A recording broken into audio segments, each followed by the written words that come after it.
प्यारे बच्चों, जय हिंद।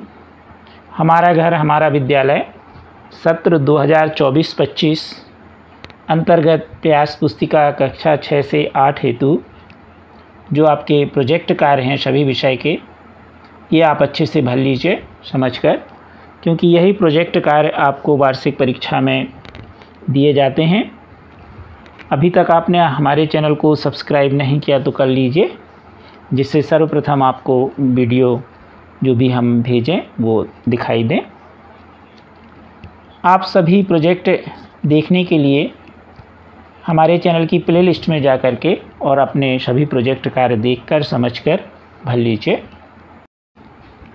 प्रोजेक्ट कार्य 23, अपने माता पिता या बड़े भाई बहन की सहायता से पिछले साल के बिजली के बिलों को इकट्ठा करें और माहवार बिल आंकड़ों को तालिका में भरें तथा विश्लेषण करें। अब यहाँ एक तालिका दी गई है, सारणी क्रमांक, विद्युत बिल माह, विद्युत खपत यूनिट में और विद्युत बिल राशि रुपए में।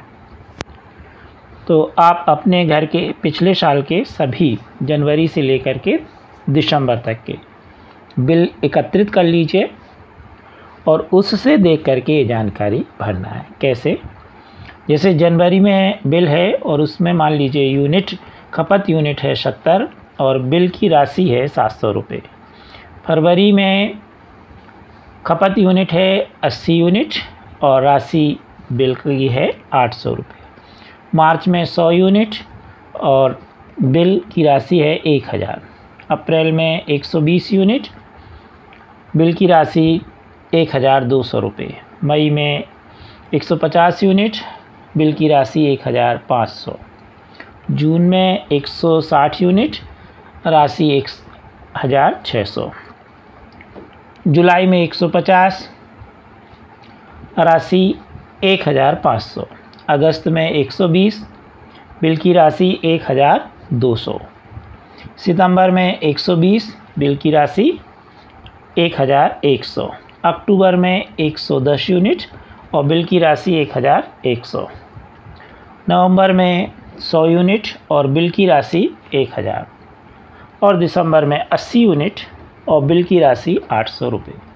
तो जब आप बिल लेंगे तो उस बिल में आपको खपत यूनिट भी दी होगी, कितने यूनिट खर्च हुआ, और राशि बिल की कि कितने रुपए बिल आया स्पष्ट दिखाई देगा। तो ये एक हमने नमूनार्थ आपको बताया, तो आप बड़े आसानी से ये सारणी भर लेंगे। अब इस पर कुछ विश्लेषण के रूप में हम प्रश्न देखेंगे।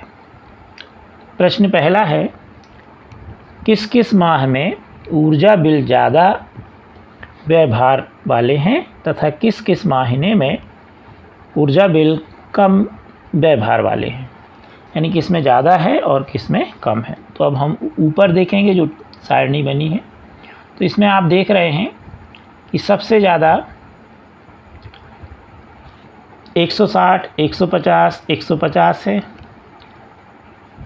तो इसलिए सबसे ज़्यादा खपत हुई मई, जून और जुलाई में। स्पष्ट आपको खपत दिख रही है यूनिट के रूप में। और सबसे कम देखें हम, तो सबसे कम देखिए 80, 70 जनवरी फरवरी में, और यहाँ पर दिसंबर में भी 80 है। तो इसलिए यह सबसे कम खपत वाले माह होंगे।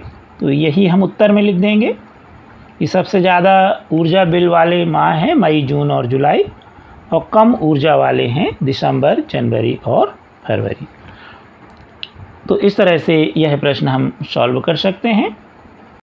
इसी का दूसरा प्रश्न है, क्या पता लगाने की कोशिश करेंगे कि जिन महीनों में ऊर्जा बिल अधिक आया है उसका क्या क्या कारण रहा होगा। तो वैसे आपने भी देखा होगा कि जब बिजली के उपकरण, पंखा, कूलर, एसी, फ्रिज, ये जब ज़्यादा चलेंगे तो बिल ज़्यादा आएगा। तो इसलिए निश्चित तौर पर जिन महीनों में बिजली का बिल अधिक आया है, अर्थात गर्मी बढ़ रही है, उस महीने में कूलर, पंखे, एसी ज़्यादा चले हैं, इसलिए बिल ज़्यादा आया है। प्रश्न नंबर दूसरा देखें, विभिन्न तरीकों से पता लगाएं कि आप अपने ऊर्जा बिल को जो लागत है उसे कैसे कम कर सकते हैं। तो सबसे पहले तो जो हम उपकरण बिजली के चला रहे हैं केवल उचित चलाएं। जैसे मान लीजिए हम कमरे में बैठे हैं और पंखा चल रहा है तो ठीक है, और हम बाहर निकले तो पंखे को हम बंद कर दें। यदि बिजली का बल्ब जल रहा है और उस कमरे में हम नहीं बैठे हैं, कमरा खाली है, तो हम उसके बिजली के बल्ब को बंद कर दें। तो इस तरह हम बड़े आसानी से जितनी आवश्यकता है उतनी ही बिजली के उपकरण चलाकर अपनी ऊर्जा की बिल को लागत को कम कर सकते हैं। अनावश्यक विद्युत बल्ब, पंखे, एसी इनको हम चलते हुए ना छोड़ें, स्विच बंद कर दें। तो इस तरह से हम बिजली की बचत कर सकते हैं, विद्युत ऊर्जा की बचत कर सकते हैं। प्रश्न 4 देखें हम। विद्युत ऊर्जा प्राप्त करने के लिए अन्य स्रोत के नाम लिखिए। यानी हम विद्युत ऊर्जा के अलावा और किससे हम ऊर्जा प्राप्त कर सकते हैं, तो हम सौर ऊर्जा से भी प्रयोग करके और हम विद्युत ऊर्जा को प्राप्त कर सकते हैं। पवन ऊर्जा से भी प्राप्त कर सकते हैं और जीव या जीवाश्म ईंधन होते हैं उनसे भी हम विद्युत प्राप्त कर सकते हैं। अब देखें हम प्रश्न 5वां। ऊर्जा खपत करने के लिए आप सामान्य बल्ब का प्रयोग करेंगे या एलईडी बल्ब का, और आगे अपने जो विचार हैं उनको आपको रखना है। तो अब आजकल जो बल्ब आ रहे हैं वो एलईडी बल्ब आ रहे हैं ज़्यादातर हमारे घरों में जो लगे रहते हैं, चाहे ट्यूबलाइट हो। तो हम एलईडी बल्ब का उपयोग करेंगे, सामान्य बल्ब का उपयोग नहीं करेंगे। क्यों? क्योंकि यह कम ऊर्जा की खपत करता है, यानी कम ऊर्जा होगी खपत, तो हमारे जो यूनिट है विद्युत खपत है वह कम होगी। यह विद्युत ऊर्जा को ऊष्मीय ऊर्जा में व्यय नहीं होने देता। जैसे सामान्य बल्ब जलता है और आप उसे छू के देखें तो वह बहुत ज़्यादा गर्म हो जाता है, तो इस प्रकार वह सामान्य जो बल्ब है विद्युत ऊर्जा को ऊष्मीय ऊर्जा में बदल देता है, जिससे व्यर्थ में ऊर्जा चली जाती है। और आपने एलईडी बल्ब छू के देखा हो तो गर्म नहीं होता। तो इसलिए हम सामान्य बल्ब की अपेक्षा एलईडी बल्ब का प्रयोग करेंगे। अब देखें हम प्रश्न नंबर 6वां। ऊर्जा की बचत के लिए आपको एक पोस्टर यानी चित्र बनाना है। तो इसके लिए आपको जो आपको चित्र बनाना हो, या तो आप वहीं चित्र बना दें या अलग से चित्र बना के और पेस्ट कर दें।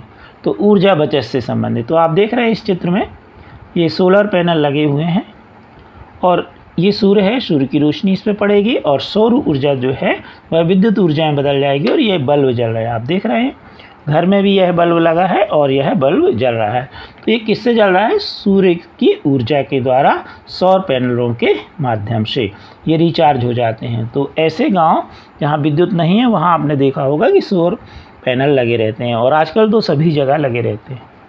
और इसके लिए जो सरकार है वह सब्सिडी भी देती है, यानी जो आपका खर्चा है उससे आधा खर्चा आपको देना पड़ेगा और आधा सरकार देती है। तो इस प्रकार हम बड़े आसानी से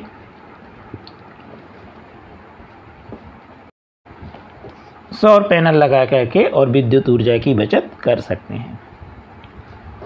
आप हमारे चैनल को सब्सक्राइब अवश्य कीजिए तथा सभी प्रोजेक्ट देखने के लिए हमारे चैनल की प्लेलिस्ट में जाकर आप देख सकते हैं। Thank you.